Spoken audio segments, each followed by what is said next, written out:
Hola, buenos días. Bueno, me presento, yo me llamo Ana María, soy la coordinadora de Neuropsicología de Estima Mayores y neuropsicóloga del Centro de Estima Luche.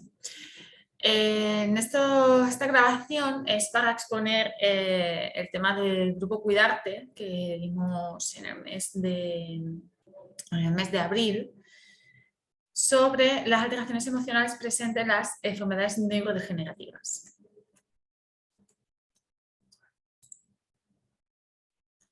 Vale, este es el contenido que vamos a trabajar en esta formación, en esta pequeña formación. Vamos a dar una pequeña definición de lo que son las emociones, cómo funcionan las emociones en personas con deterioro cognitivo, los factores cognitivos en el reconocimiento facial de las emociones, los trastornos neurodegenerativos y luego las principales afectaciones afectivas que presentan.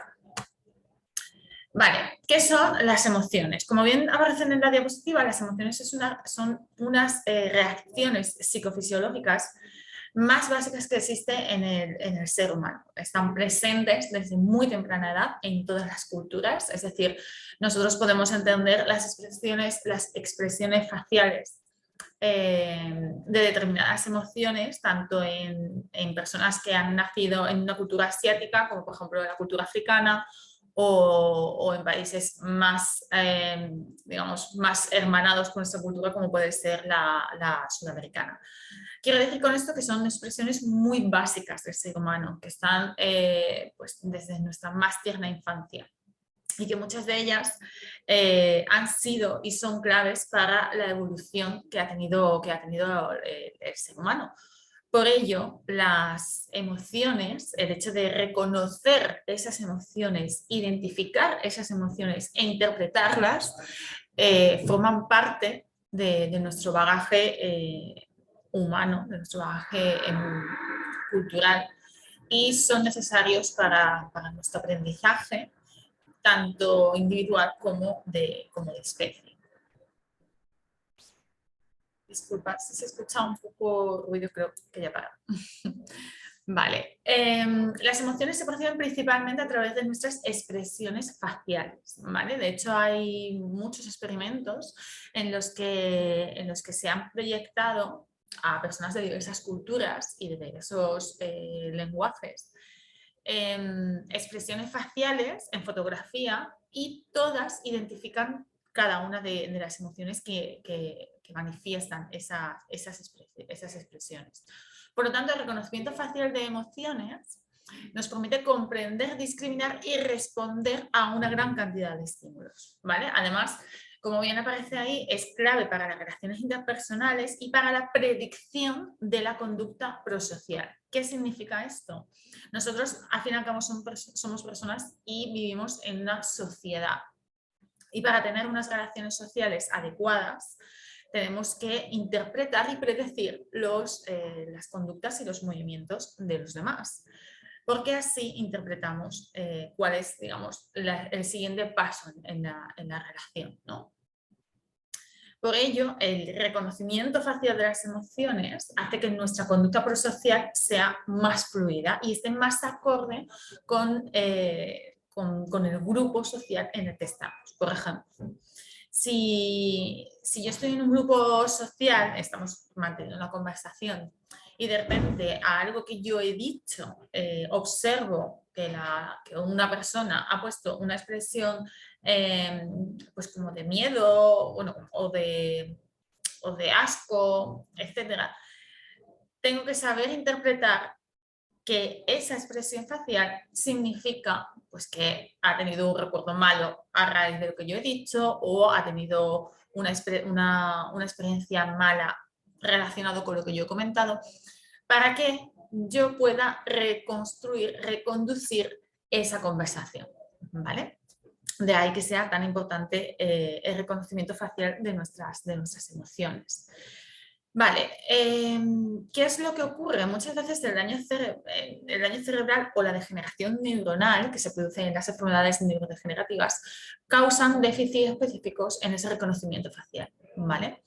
no solo comporta una disminución de la capacidad de relacionarse socialmente, sino que se produce una pérdida de la comunicación afectiva con el resto y un claro deterioro neurológico.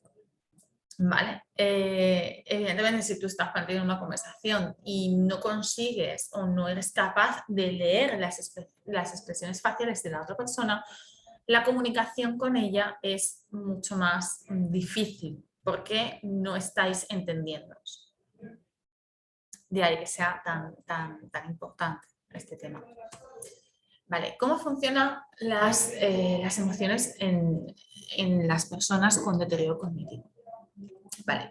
Una persona con deterioro cognitivo va a experimentar emociones, ¿vale? Ellos sí sienten y experimentan esas emociones, pero tienen menos capacidad para poder regularlas, ¿vale? De ahí que en muchas ocasiones se les tache el comportamiento como un comportamiento irracional o inadecuado en contextos sociales, ¿vale? Por ejemplo, nosotros, siguiendo el ejemplo que he mencionado antes, si yo estoy comentando un episodio que me haya ocurrido y veo que una persona cambia su expresión facial y me muestra la emoción que siente después de que yo le he comentado cierto aspecto, si yo insistiera en hablar de ese tema, evidentemente la otra persona pues se iría, ¿no? Se iría o acabaríamos teniendo una discusión, porque yo no he sabido regular y no he sabido comprender cuál es esa comunicación emocional subyacente, digamos, que hay en esa comunicación. Entonces, las personas que presentan el deterioro cognitivo, en muchas ocasiones, esas emociones que ellos sienten no consiguen regularlas. Por ejemplo, en este punto es, si yo hay una actividad en la que no tengo muchas habilidades y por lo tanto la ejecución de esa actividad cuando yo la hago, evidentemente es mala y yo me lo dicen y yo me frustro, bueno, yo soy capaz de regular esa frustración, ¿vale? Pues soy capaz de decir, bueno, pues no pasa nada, lo he hecho mal porque no tengo las habilidades, te las aprenderé en el futuro. Las personas con deterioro cognitivo, esa frustración no consiguen regularla, entonces pueden acabar, pues pueden derivar esa frustración a enfados o incluso a llorar o a sentirse inferiores porque no consiguen regularla. Vale, ¿qué es lo que sienten los cuidadores, los familiares de las personas con deterioro cuando ocurren este tipo de comportamiento? Evidentemente, ellos experimentan que esa persona se siente molesto sin ninguna razón, ¿vale? ¿Por qué? Porque muchas veces sucede que la persona con deterioro olvida las circunstancias que le causaron ese malestar, ¿vale? Pero sí que retienen los sentimientos asociados a ese incidente, ¿vale? Por ejemplo, si vuestro familiar ha llegado a casa y en el centro pues ha ocurrido, pues no sé, se ha hablado de algún tema que a él le ha entristecido, luego cuando vuestro familiar llega a casa y seguramente le veáis triste o apagado o apático o indiferente. Y claro, no os va a conseguir decir muchas veces por esas alteraciones de la memoria qué es lo que les ha producido ese malestar. No lo recuerdan, pero sí que aún mantienen pues, ese sentimiento de malestar que experimentó en el centro de día horas antes, ¿no? Entonces, muchas veces tenemos que ser muy observadores en las conductas de nuestros familiares para poder entenderles a posteriori, ¿vale? Alguna vez que personas que a lo mejor, pues, yo qué sé, pues en el centro de día han tenido fiesta o ha habido un evento especial, todas esas circunstancias hacen que se sientan eufóricos y muchas veces llegan a casa con ese estado emocional que mantienen y no os consigue transmitir por qué se encuentran así, ¿no? Vosotros le veis contentos, le veis eufóricos y no sabéis por qué. Entonces, es porque han vivido una circunstancia que han propiciado esas emociones, pero no las recuerdan, pero las emociones sí que las mantienen. ¿vale? Entonces es importante también que la comunicación entre, ya no solamente entre el centro y la familia, sino también entre las propias familias. Si, por ejemplo, el fin de semana se va con otro familiar y a su regreso pues le veis entristecido o le veis eufóricos o le veis con algún tipo de emoción más exacerbada, es importante que la comunicación también entre los familiares sea lo más fluida posible para poder entender el contexto en el que se ha producido esa emoción, ¿vale? Nada, por último, comentad lo que pone al final de la diapositiva que estáis observando, que simplemente pone que esto provoca cambios en la forma en que las personas con deterioro expresan sus emociones, frecuentemente a través de alteraciones de conducta. Esto seguramente os suena familiar de la formación de alteraciones de conducta, porque muchas veces ellos tienen problemas en la comunicación, ya sea verbal, y problemas en la atención y en la memoria, por lo que tanto no pueden comunicaros cuál es el acontecimiento que les ha producido esa emoción, ¿vale? Y tampoco os puede comunicar cuál es esa emoción que siente, porque pues, no encuentren la palabra o no sepan definirlo. Y muchas veces la forma en la que ellos nos transmiten a nosotros esas emociones es a través de una alteración de conducta. Pues, por ejemplo, si ellos encuentran que se sienten frustrados, muchas veces la frustración la canalizan a través de, pues, ya sea pues, de irritabilidad, de agresión, físico-verbal. Entonces, tenemos que pararnos y ver que muchas de esas alteraciones de conducta que estamos observándoles es para llamarnos la atención a nosotros y para decirnos, oye, es que estoy sintiendo algo que no sé identificar o no sé expresarte y necesito tu ayuda para poder gestionar. ¿Vale? Vale, ¿cuáles son los factores cognitivos en el reconocimiento facial de las emociones? Principalmente son los tres que vemos en pantalla.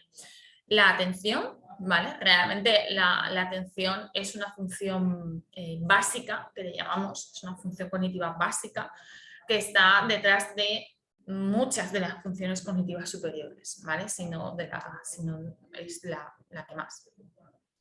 Vale, con atención, ¿qué es lo que nos permite? Pues nos permite detectar la información facial, emocional, que nos indica que hay posibles amenazas en el entorno, ¿vale? Si nosotros no tenemos la atención suficiente para fijarnos en una persona e interpretar y detectar esa información facial, no vamos a conseguir interpretarla, para la redundancia, y no vamos a conseguir ofrecer la respuesta adecuada a esa expresión facial, ¿vale? Entonces, digamos que la atención es la función cognitiva básica de los demás procesos cognitivos superiores. Luego tenemos la función ejecutiva, ¿vale? Que es una función cognitiva superior, que le llamamos. Es un dominio cognitivo, como bien pone ahí, que está relacionado con las habilidades complejas de resolución de problemas, de recuperación de la información, estrategias de organización, formación de conceptos, etc. Y además también está involucrada en la emisión de juicios sobre las expresiones faciales. Disculpa. ¿Qué significa esto? Básicamente es la función que nos permite juzgar, adivinar, emitir juicios correctos sobre la expresión facial que yo estoy observando. Por ejemplo, si yo, insisto, estoy en una situación social, estoy de cena con la familia, por ejemplo, y pues no sé, estoy haciendo un comentario y veo que una persona está llorando, ¿vale? La función ejecutiva lo que me va a transmitir a mí, primero es que tengo que prestar atención, ¿vale? Como he dicho anteriormente, para poder yo detectar esa información que estoy yo observando. Y segundo, la función ejecutiva lo que me va a permitir es ver que esa persona está llorando a raíz de algo que he dicho y así gestionar digamos, mi próximo paso, ¿vale? Esto en muchas personas con deterioro cognitivo pues lo tiene alterado, ¿vale? De hecho, en alguna ocasión hay personas que en reuniones familiares están desinhibidos no desinhibidos sexualmente, sino desinhibidos en el sentido de que no tienen ningún control con respecto a aquellas palabras que dicen, ¿no? Entonces pueden ser incluso palabras hirientes hacia familiares y no tienen la capacidad pues de controlar esa expresión, esa conducta, ¿vale? Y muchas veces es debido a las alteraciones de las funciones ejecutivas, y la función ejecutiva es de la más importante. Y por último, otro de los factores cognitivos importantes en el reconocimiento facial de las emociones es la memoria de trabajo. La memoria de trabajo puede influir en ese reconocimiento, ya que almacena, actualiza y retiene continuamente los rasgos faciales generados a partir de un conocimiento personal. También nos ayuda a la integración de las señales sociales. Vale, la memoria de trabajo, al fin y al cabo, es aquella memoria en la que mantenemos esa información actualizada constantemente en nuestra mente, y a raíz de ella emitimos respuestas adecuadas a los contextos. ¿De acuerdo? Esta es otra de las funciones que están deterioradas en las personas con deterioro cognitivo o con algún tipo de enfermedad neurodegenerativa. Vale. Los principales trastornos neurodegenerativos. Vale. Vamos a ver principalmente dos. Hay muchos más, ¿vale? Pero digamos dos que son, digamos, el grosso de los trastornos. Vale, los trastornos, las alteraciones de reconocimiento facial de las emociones en muchas ocasiones puede llegar a ser una señal temprana de desarrollo del trastorno e incluso de un agravamiento de los déficits que ya presentan, ¿vale? Por eso es tan importante que seamos observadores y sensibles a la información que nos está dando nuestro familiar constantemente, ¿de acuerdo? Con respecto al deterioro cognitivo leve, que sé que tenemos en pantalla, como bien aparece ahí, hace referencia más que a una etapa intermedia del envejecimiento normal y las demencias. Es cierto que todas las demencias han pasado por un deterioro cognitivo leve, pero no todos los deterioros cognitivos leves van a derivar en demencia, ¿vale? O sea, no tiene por qué darse ese desarrollo, ¿vale? Algunas funciones cognitivas se deterioran, pero todavía permiten una vida independiente en el deterioro cognitivo leve, ¿de acuerdo? De hecho, ¿cuáles son esas alteraciones en el reconocimiento facial de las emociones presentes principalmente en el deterioro cognitivo leve? Los dos que tenemos en pantalla. Hay déficits sutiles en el reconocimiento de emociones negativas, como por ejemplo, bueno, ahora explico una cosa, como por ejemplo el enfado, la tristeza o el miedo. Vale, voy a hacer aquí un paréntesis porque no lo he quitado de la diapositiva, es un error mío, pero bueno, lo digo ahora así en voz. Las emociones realmente, como hemos visto en principio, nos ha permitido evolucionar como especie, ¿de acuerdo? Las emociones no tienen un apellido de son emociones negativas o emociones positivas. Las emociones como tal son adaptativas, ¿vale? Nos permiten evolucionar como especie, nos permite evolucionar como personas, por lo tanto son adaptativas. ¿Qué son? ¿Por qué esta creencia popular de que hay emociones negativas o emociones positivas? Está esta creencia popular porque por las consecuencias que sentimos al ser consciente de esa emoción. Por ejemplo, cuando nosotros estamos enfadados o estamos tristes, evidentemente nuestro comportamiento, la consecuencia de sentir esa emoción son comportamientos negativos, ¿vale? Pues o bien lloramos, o por ejemplo discutimos, ¿vale? Son consecuencias negativas. En cambio, cuando tenemos, pues, cuando estamos alegres o cuando nos sentimos felices, pues tenemos consecuencias. Digo, tenemos como comportamiento como comportamiento que surge a raíz de un estímulo, ¿vale?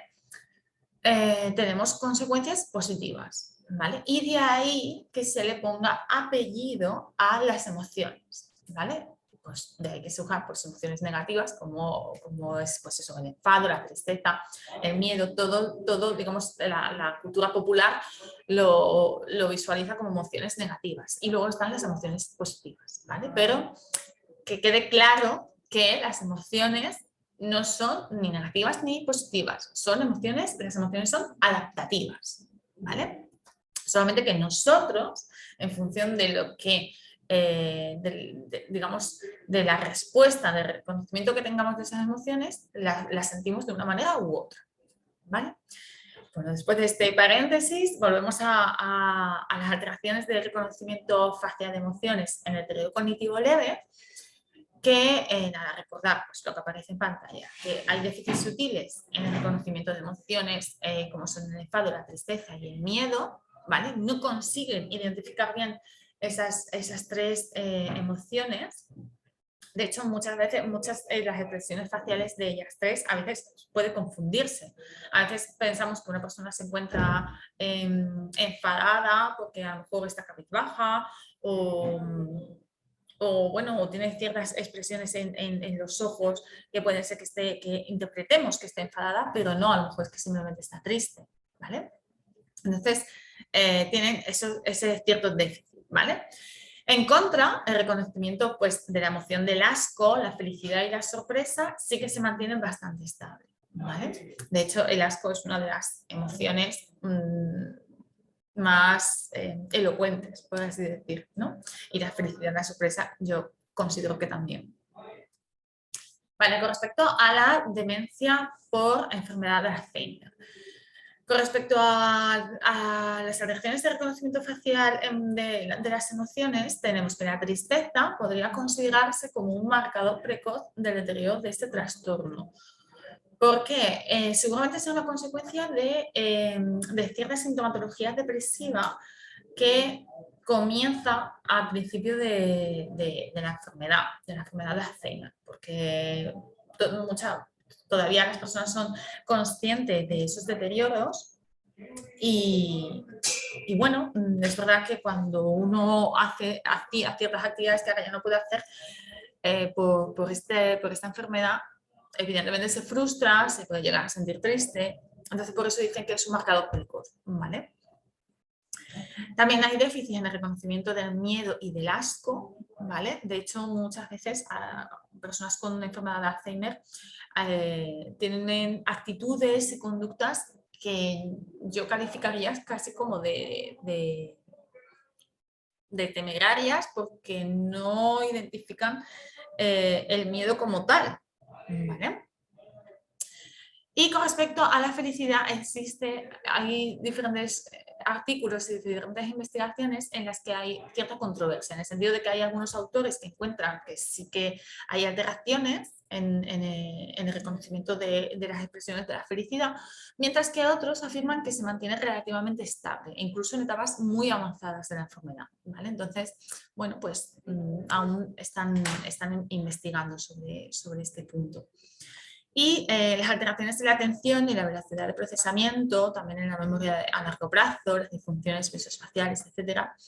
Y las dificultades sociales y de comportamiento o en el estado de ánimo. También son aspectos en las que en la enfermedad de Alzheimer están alteradas. Dificultades sociales y de comportamiento se pueden ver agravadas por estas alteraciones en el reconocimiento facial de las emociones. Como ya hemos dicho, el reconocimiento facial facilita a la persona un comportamiento prosocial adecuado, que al fin y al cabo es el que está reforzado positivamente por la sociedad. Y ellos, al tener ese reconocimiento facial alterado, evidentemente las actitudes sociales también se encuentran alteradas, por lo que el contexto social se reduce bastante. Vale. Las principales alteraciones afectivas que vamos a ver son ellas 4, ¿vale? Son las reacciones depresivas, la apatía y el embotamiento afectivo, ansiedad e irritabilidad. Vamos a ver una pequeña definición de cada una de ellas y luego vamos a daros, o voy a presentar ciertas estrategias para poder tratarlas, ¿vale? Para poder, digamos, apaciguarlas, por lo menos, ¿vale? Vale. Las reacciones depresivas. Las reacciones depresivas es un factor de riesgo para el desarrollo de la enfermedad, ¿de acuerdo? La sintomatología depresiva es quizás como la tristeza en la parte de las emociones, suele ser uno de los primeros síntomas que la familia observa en pacientes, en personas que pueden llegar a sufrir la enfermedad de Alzheimer. La depresión que predomina en la enfermedad de Alzheimer no es la más profunda, sino que es la que es más común, llamada distimia o trastorno depresivo persistente. ¿Qué quiere decir ello? No es una depresión en el sentido de que tenga una sintomatología muy, muy acusada. Es decir, sino que ellos presentan una sintomatología depresiva persistente. Es que nosotros vemos una evolución en la enfermedad neurocognitiva acompañada de esa evolución en la sintomatología depresiva. No es una evolución de esa sintomatología a peor, sino que es una sintomatología que se mantiene a lo largo del tiempo. ¿Vale? De ahí, pues, de hecho, se llama distimia. Esa persistencia en la sintomatología depresiva no es bastante característica de esta enfermedad y no es, digamos, una sintomatología en la que muchos familiares pretenden que desaparezca, ¿vale? Sino que desafortunadamente se mantiene a lo largo de todo el proceso neurodegenerativo. Los familiares pueden observar que su familia pues, ya no se ríe con tanta frecuencia, su respuesta emocional ante hechos que antes le alegraban o le agradaban mucho es poco menos que tibia y le falta algo de energía, ¿vale? Estos 3 puntos, ¿vale? Pues que sonríe menos, que ya, pues, por ejemplo, no sé, si venían los nietos a casa y era pues algo que le gustaba, que sonreía, pues ahora ve que, pues ya que casi que le da igual, que siente cierta apatía, o incluso cierta indiferencia, ¿vale? Pues digamos que son sintomatología que nos tiene que poner en alerta de que cierta sintomatología depresiva está apareciendo. ¿Vale? ¿Qué podemos hacer? Aquellos que están en la fase leve o moderada de la enfermedad, lo ideal es que se involucren en las mayores actividades que le motiven, ¿de acuerdo? Si sabéis, porque vosotros los conocéis mejor que nadie, esas actividades que más le motivan, si por ejemplo, pues es que a él o a ella siempre le ha gustado mucho, no sé, pues pintar cuadros, pues y estamos observando esa sintomatología, ¿no? De que, pues, que está pues, apático, o que está cada vez un poco más indiferente, o cosas que, por ejemplo, antes pues, él era una persona risueña, ahora ya le veis que no tanto, pues invitarles a que haga ese tipo de actividades que sí, que sabéis que le motivan, ¿vale? También reforzar las relaciones sociales y evitar el aislamiento. Las sintomatologías depresivas se agudizan más cuanto más alejado socialmente esté la persona. Ya no solamente para personas con enfermedad neurodegenerativa, sino para personas que, bueno, pues que en ciertos momentos de su vida pues, tenga esta sintomatología. ¿Vale? Cuanto mayor sean las actividades sociales, digamos, es una actividad de protección contra la sintomatología depresiva, ¿de acuerdo? Entonces, reforzar esas relaciones sociales es un punto bastante bueno. Aumento de la autoestima a través de la validación personal y el reforzamiento conductual. Evidentemente, cualquier acción, cualquier conducta que veáis que sea de iniciativa propia o que ha vuelto a hacer alguna actividad, que ha vuelto a estar activo, esas conductas las tenéis que reforzar siempre. Porque esas conductas son las que queremos que se repitan y se repitan y se repitan. Para que una conducta se repita, perdón, para que las conductas se repitan, lo que tenemos que hacer es reforzar esa conducta y reforzarlas positivamente para que la persona sienta, porque se sienta mejor y sienta que esa conducta está siendo validada, ¿vale? Entonces, cualquier conducta, por muy simple o muy fácil que creamos que es, para ellos no es tan fácil. Entonces, si por ejemplo tiene iniciativa propia de ir pues, a empezar a colocar la mesa, por ejemplo, en el momento que vayáis a comer, hay que reforzar esa conducta, ¿vale? Adaptar las actividades a sus capacidades para no crear sentimientos de frustración, ¿de acuerdo? Esto viene muy en relación a lo que yo siempre digo muchas veces a los familiares, que hay que ser muy observadores con la conducta de nuestro familiar. Si nosotros estamos observando pues que ellos no sé, no pueden realizar ya una actividad compleja, lo que tenemos que hacer es adaptar esa actividad.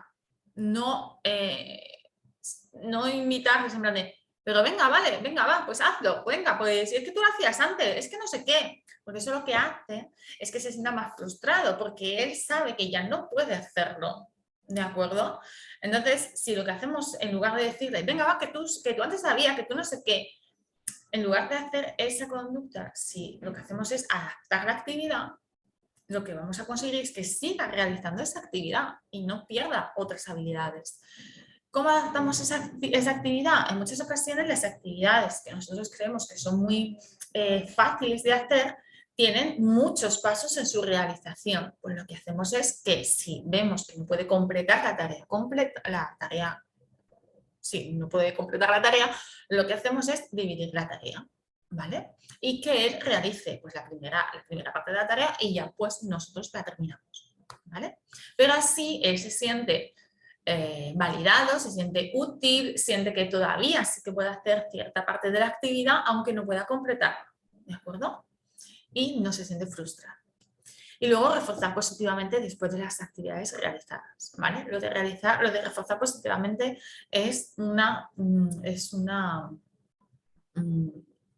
no sé cómo diría, es algo básico, ¿vale? Es algo básico para nuestros familiares. Vale, la segunda alteración conductual es la apatía y el embotamiento.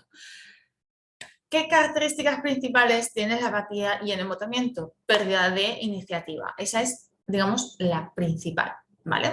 Pérdida de la iniciativa al realizar cualquier tipo de actividad, imposibilidad de comunicar elecciones o preferencias, falta de espontaneidad e interés por las cosas, falta de reactividad al entorno próximo. De hecho, cuando observamos esta alteración de conducta, digamos, la falta de reactividad al entorno próximo es lo más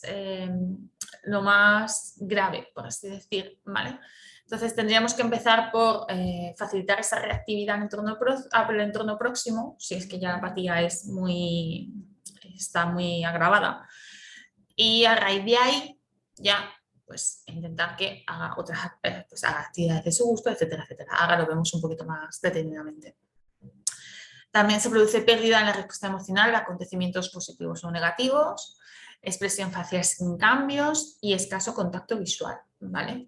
Generalmente en personas que padecen un trastorno neurodegenerativo ya en estado muy avanzado, puede darse un embotamiento afectivo también bastante afectado, o sea, bastante grave. En el sentido que muchas veces tienen esta apariencia, ¿no? Están así y pues da igual cuál es la actividad que se está haciendo alrededor, que no tiene ninguna reacción al entorno, ¿vale? Esta es una de las alteraciones de conducta que es más complicada de redirigir tanto en la familia como en el centro de día. Es muy compleja. Para mí, para mi opinión profesional, es de la más compleja, yo diría. ¿De acuerdo? ¿Qué podemos hacer? pues iniciar nosotros la actividad. Si por ejemplo pues, vemos que ellos, la falta de iniciativa es una de las características más principales de la apatía, lo que hacemos es, vale, pues yo comienzo la actividad y hacemos que esa persona esté acompañándonos en la realización de esa actividad, ¿vale? Entonces ya la iniciamos nosotros, él o ella, ¿vale? Se incorpora a esa realización y ya nosotros todavía seguimos participando y si vemos que él ya sí que toma esa actividad, pues podemos ir nosotros alejando el apoyo, ¿vale? Pero en principio nosotros la iniciamos y incorporamos a la persona a la realización de esa actividad. Vale, ¿qué más? Favorecer la participación de las actividades ofreciendo apoyo, ¿vale? Esto de la pérdida de iniciativa, como todas las características de todas las atenciones, hay grados, evidentemente. Entonces, por ejemplo, favorecer la participación de actividades ofreciendo apoyo, pues es para personas que sí que inician en cierto modo la actividad, pero pues vemos que poco a poco se va, digamos, desatendiendo la actividad, entonces nosotros somos un apoyo en esa actividad. ¿Vale? No iniciamos la actividad, no hacemos la actividad, sino que apoyamos la realización de esa actividad que ya la está haciendo. ¿Vale? Elogiar la iniciativa, eso es fundamental, evidentemente, y cada paso conseguido también. ¿Por qué? Pues porque si hemos observado que una de las alteraciones es esa falta de iniciativa, evidentemente cuando vemos que él de mutuo propio inicia una actividad, eso hay que fomentarlo. Eso hay que elogiarlo y eso hay que tener una respuesta muy positiva por parte del familiar, por parte del profesional, por parte de la otra persona, ¿vale? Para que se siga repitiendo. Pedir colaboración en la ejecución diaria de las actividades básicas de la vida diaria. ¿Por qué? Porque estas actividades son actividades automáticas, ¿vale? Son actividades que hemos realizado muy rutinariamente a lo largo de toda nuestra vida, por lo tanto tienen una ejecución muchísimo más rutinaria y mucho más automática que cualquier otra actividad. ¿Vale? Entonces, para ellos, esa actividad no requiere tanto esfuerzo cognitivo, ni tanto esfuerzo no solamente cognitivo, sino físico y emocional, y la participación en esas actividades para ellos es más fácil, más agradable, ¿vale? No tiene tanta carga, por así decirlo. Buscar gustos, preferencias y actividades que fueron de su interés, ¿vale? Para introducir esas actividades. Simplificar las actividades para facilitar su abordaje, lo que hemos dicho anteriormente, si la actividad tiene una serie de pasos que es bastante complejo, que lo pueda realizar en su totalidad, lo que hacemos es que hacemos pequeñas tareas, ¿vale? Si él puede todavía, por ejemplo, pues poner la mesa, que nosotros vemos que es una actividad fácil. Poner la mesa es muy complejo, entonces quizás no pueda poner toda la mesa, pero sí puede poner pues los 2 platos o 2 vasos y un tenedor, pues es mucho mejor que pueda hacer eso a pedirle que haga la actividad completa, ¿vale? También es importante la actividad física breve para iniciar el dinamismo, es decir, muchas veces ellos tienen una actividad física cero, ¿vale? Entonces, ¿qué hacemos? Pues para que comenzar esa actividad, comenzar ese dinamismo, digamos, esas ganas de hacer, vamos a empezar a movernos físicamente, ¿vale? Imponer las actividades que claramente les disgustan, solo vamos a lograr que se multiplique rechazo hacia esas actividades. No quiero decir con ello que, por ejemplo, porque muchas veces muchos de ellos tienen un claro rechazo a la ducha, que no se duchen. Pero también es cierto que no le podemos imponer esa actividad porque entonces la va a rechazar más, ¿vale? Sino que tenemos que ver esa actividad de una manera positiva, de una manera que sea para él más fácil de realizar, que no le requiera tanto esfuerzo, ¿vale? Y luego hay una pregunta al final de la diapositiva que pone, ¿hay alguien con quien le una un vínculo especial? ¿A qué hace referencia esta pregunta? Muchas veces lo que no consigue el cuidador principal, lo consigue el nieto que viene por las tardes, o lo consigue el hermano que viene los domingos, o lo consigue la prima. Es decir, que si nosotros sabemos que mi familiar conmigo no se ducha, pero sí sabemos que con mi hermana tiene un vínculo más especial y sí que puede realizar esa actividad, pues evidentemente la actividad de la ducha es muy probable que la realice con mi hermana, ¿vale? Si nosotros vemos que, por ejemplo, con nosotros es que mira que yo le digo todos los días que vamos a caminar, pero no quiere ir conmigo, pero ahora eso sí, viene su nieto y ala, se lo lleva al parque. Pues aprovechemos esa unión que tiene o esa facilidad que tiene ciertas personas con nuestro familiar para poder realizar ciertas actividades, ¿vale? Vale, ansiedad, vale. Otra afectación emocional muy característica de las personas que presentan alguna enfermedad neurodegenerativa. Las principales conductas, la intranquilidad, los arrebatos verbales y físicos, la inquietud y la angustia emocional, ¿vale? Y lo que tenemos, bueno, yo lo tengo a mi derecha, imagino que vosotros también lo veréis así, a la derecha tenemos las principales razones, que son los ambientes ruidosos, eso hace muchas veces que tengamos mucha intranquilidad, ya no solamente las personas con deterioro cognitivo, a ellos se le agudiza. Yo, por ejemplo, cuando hay mucho ruido, imagino que a muchos de vosotros también os pasará, pues yo estoy más intranquila, ¿vale? Las necesidades insatisfechas, por ejemplo, pues que tengan ganas de ir al baño o tengan hambre, ¿vale? Hace que también se produzca pues eso, esa cierta irritabilidad, esa cierta inquietud que pueda desencadenar en sintomatología ansiosa. El exceso de energía, la dolencia o algún problema físico, la confusión también puede llegar a generar cierta ansiedad y la necesidad de recuperar el control. Recordemos que las personas con deterioro cognitivo van siendo conscientes, sobre todo al principio de la enfermedad, de esa pérdida, ¿de acuerdo? Entonces, esa pérdida genera mucha angustia emocional que tenemos que ser conscientes, que tenemos que saber regularla, ¿vale? Y seguramente la regularemos de una manera externa, es decir, es el familiar el que va a tener que regular esa angustia emocional que siente la persona. Vale, esta sintomatología ansiosa sobre todo se da en etapas moderadas de la enfermedad, ¿vale? ¿Qué podemos hacer? Mostrar comprensión, ¿de acuerdo? Es la enfermedad la que está exponiéndose, no es la persona, ¿vale? Porque muchas veces, muchas de las conductas, pues inactividad, arrebatos verbales y físico, es decir agresividad, se muestran al cuidador, ¿vale? Entonces puede llegar a pensar que, pues, que su familia que ya no tiene sentimientos hacia esa persona o no la quiere, o fíjate lo que me ha hecho. No es la persona la que está teniendo esos arrebatos, ¿vale? Es la enfermedad que lo está produciendo.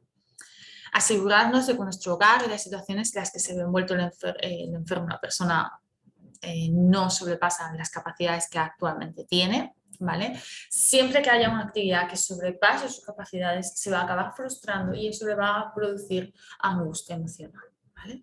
Entonces hay que ser muy conscientes, tenemos que ser muy conscientes y muy observadores de en qué punto está nuestro familiar. Reducir el desorden, el ruido y la cantidad de personas que hay en una sala, ¿vale? Muchas veces cuando hay muchísima más gente, la persona empieza a mostrarse, es que se ve muy rápido, ese cambio conductual se ve muy rápido y vosotros que sois los cuidadores principales lo observáis incluso más rápido que nosotros, ¿vale? Entonces, hay que entender ese cambio conductual y realizar una respuesta a ese cambio. La actividad física o los paseos rutinarios también ayuda a que esa sintomatología ansiosa, esa reactividad, pues se calme un poco. Evitar las críticas, las discusiones, los enfrentamientos, ¿vale? Todo eso es que realmente, como hemos dicho en el punto número 1, que es la enfermedad, es que realmente él no puede evitarlo, ¿vale? No lo hace a propósito. Es que no puede. realizarlo de otra manera. Y redirigir su atención, ¿de acuerdo? Si vemos que hay alguna actividad, alguna persona pues, que le produce esa sintomatología, lo que tenemos que hacer evidentemente es cambiar el foco hacia una actividad que sepáis que es su agrado, ¿vale?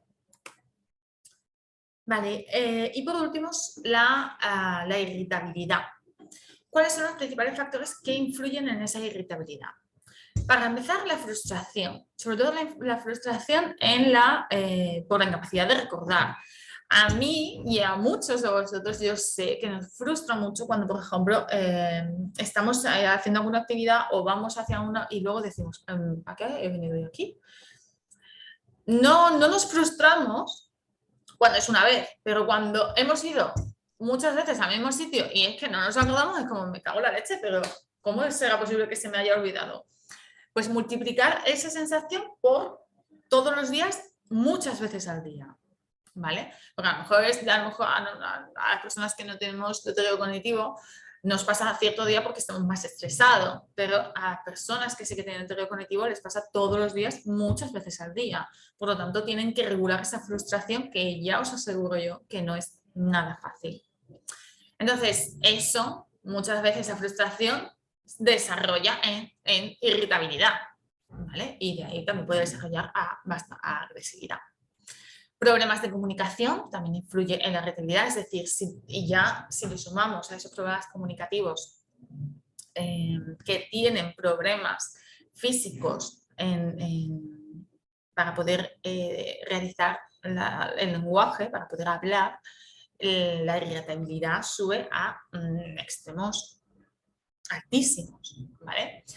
Cambios repentinos en el estado de ánimo, comprobar si las necesidades básicas están satisfechas, ¿vale? Muchas veces ciertas alteraciones de conducta surgen porque hay algo que les está molestando, hay alguna necesidad que no está siendo cubierta, ellos no pueden expresarla, ¿vale? No os la pueden expresar correctamente y la única manera que tienen de poder expresarlo de alguna manera es mostrando cierta irritabilidad, cierta agresión, ciertos momentos de angustia, ¿vale? Entonces, siempre hay que ver el primer punto de si esas necesidades están satisfechas, pues si han ido al baño, si están cómodos con la ropa que tienen, si tienen hambre, si tienen sed, ¿vale? Las necesidades básicas, ¿de acuerdo? Y ya luego, si vemos que todo eso está cubierto, pues ir a ver qué es lo que les está pasando, si hay algo que les ha molestado, si hay algún ruido que está en la sala, ¿de acuerdo? Es ir viendo cuáles esos factores que les están influyendo. Luego están los cambios de rutina y los cambios de ambiente que también producen bastante irritabilidad. Por ejemplo, cuando hay usuarios que cambian de vivienda o, por ejemplo, cuando los usuarios se van de vacaciones mucho tiempo, esos cambios en el ambiente, en la rutina, puede ser que ellos nos manifieste con cierta irritabilidad, ¿de acuerdo? De hecho, cuando, por ejemplo, ahora que estamos en pre-vacaciones, las vacaciones son necesarias, ¿vale? No digo yo que nadie se las coja, pero no es lo mismo cogerse 10 días en el pueblo a cogerse 2 meses en el pueblo, ¿de acuerdo? Luego la vuelta es muy compleja, ¿vale? Y puede darse momentos de mucha irritabilidad y agresión porque son cambios que a ellos les cuesta muchísimo, ¿vale? Y en algunos casos están estrechamente relacionadas con la aparición de delirios, ¿de acuerdo? Que, bueno, ya es una alteración conductual que no voy a mencionar porque ya se habló en la formación de alteraciones de conducta. Vale, la irritabilidad, ¿en qué momento de la evolución de la enfermedad se da con más ahínco, por así decirlo? En la etapa moderada y avanzada de la enfermedad, ¿vale? No quiere decir que no aparezca esta sintomatología anímica en la etapa leve de la enfermedad, pero sí que pues, se da con más asiduidad en esas 2 etapas, ¿vale? ¿Qué podemos hacer cuando vemos que la alteración de la irritabilidad surge? Pues intentar que el acercamiento físico sea suave y tranquilizador, ¿de acuerdo? Muchas veces cuando vemos que está alterado o que está enfadado y existe la irritabilidad, digamos, ay, ahora no me acuerdo de la palabra, ha desarrollado a una agresión, evidentemente lo que tenemos que hacer principalmente es que intentar ver que él nos esté haciendo daño, no hacernos daño a nosotros, e intentar que el acercamiento sea tranquilo, ¿de acuerdo? O sea, no podemos acercarnos a esa persona pues, con una conducta de agresión también, porque si no, choque, ¿vale? El acercamiento, siempre que una persona esté irritada, esté enfadada, tiene que ser suave, tranquilizado, ¿de acuerdo? Usar el contacto visual y la cercanía, ¿vale? Incluso bajar el tono de voz un poco. Yo no aconsejaría que también que el acercamiento, aparte de que sea tranquilizador, el hecho de, por ejemplo, es que no me veis mucho, os veo un poquito, pero, por ejemplo, el gesticular tanto, ¿vale? Con las manos, si nos vamos acercando a él con esta intención, él se va a sentir amenazado. Entonces, las manos es mejor dejarlas fuera de la vista, ¿vale? Es intentar acercarnos con un tono, pues eso, suave, lento, tranquilo, ¿vale? No tomar los altibajos de humor personalmente, como ya hemos dicho en la anterior alteración de conducta, es la enfermedad la que está sobresaliendo, no es la persona, ¿de acuerdo? Entonces esos altibajos de conducta no lo tenemos que tomar de manera personal, ¿vale?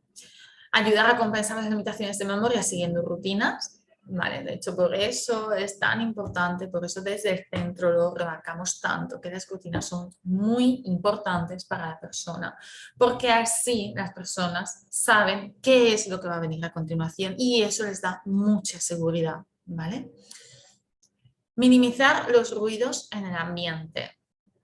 Es muy importante que bajemos el exceso de ruido, de sonidos, ¿de acuerdo? Que haya en el ambiente para hacer que el nivel de irritabilidad disminuya cada vez más.